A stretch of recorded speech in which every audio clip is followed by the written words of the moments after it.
My name is Paul Crossan. I'm a beef systems researcher based at Teagasc Grange Research Centre. At the conference today I'm going to be speaking out about the new beef system blueprints that were recently launched by Teagasc.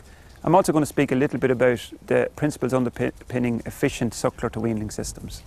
Background to my presentation is the beef roundtable that was initiated last year by the Department of Agriculture.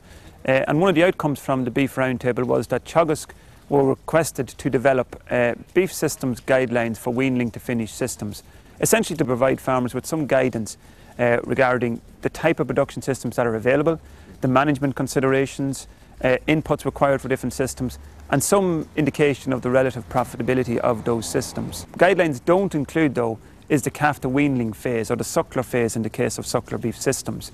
So what I want to do today is firstly provide or recap on what the main drivers are of profitable suckler to weanling systems. So in other words, outline what are the principles underpinning efficient weanling systems. And I'm going to do that by categorising them into production cost drivers and output drivers. Our production cost drivers are, they revolve around grazed grass and how we can maximise the amount of grazed grass in our beef production systems. That means, having a fertile cow herd that calves compactly early in spring so that they can maximise grass by turning out early to early spring grass. It also means, efficiently providing our cows, in other words, calving as close to 2 years as possible and having good survival rates so that we minimise the number of cows we have to replace every year. Pulling all of those together, we want to have an efficient cow unit providing weanling as cheaply as possible. The other side of the equation is the output traits or the output components. We want to produce firstly a heavy quality weanling every year. That goes back to the fertility of the cow, that she's producing a calf every 365 days of the year.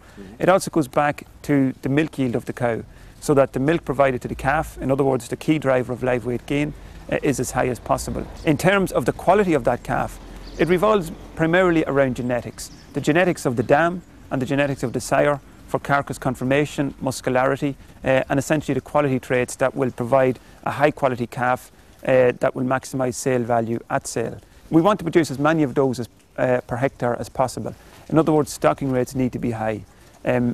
Research at Grange has shown that where stocking rates go within a fixed range from a moderate stocking rate to a high stocking rate, animal performance wasn't negatively affected, and therefore profitability was much greater at the high stocking rates. So essentially those are the key profit drivers that I'll be pulling together this afternoon.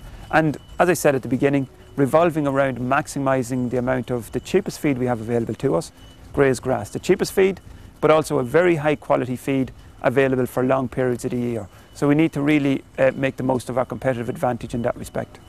We're looking at probably up to 600 people attending here today.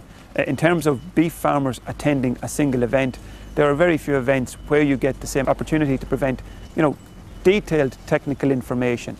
Certainly at open days you have opportunities to see bigger numbers passing through, but a conference provides you with an opportunity to provide more technical, detailed information, and certainly the Teagasc Beef Conference is very important for us insofar as that goes. I mean, those are the principles underpinning profitable weanling production, and within reason we have a fairly standard weanling system in this country. 80% of our cows are calving in spring, weanlings are weaned in the autumn, and in most cases they're sold off farm at that stage. It's at the post-weaning stage where we see a lot more diversity and heterogeneity in our production systems. And it certainly complicates the decision-making role that the farmer has to take. Therefore, we have produced beef system guidelines, which essentially outlines the typical production systems that are available to farmers. It doesn't outline every production system. We've covered 14 different systems from the dairy herd and beef from the suckler herd. And essentially what we're trying to do is provide farmers with an indication of management considerations, inputs and economics of the various systems. So essentially providing the general blueprint for farmers.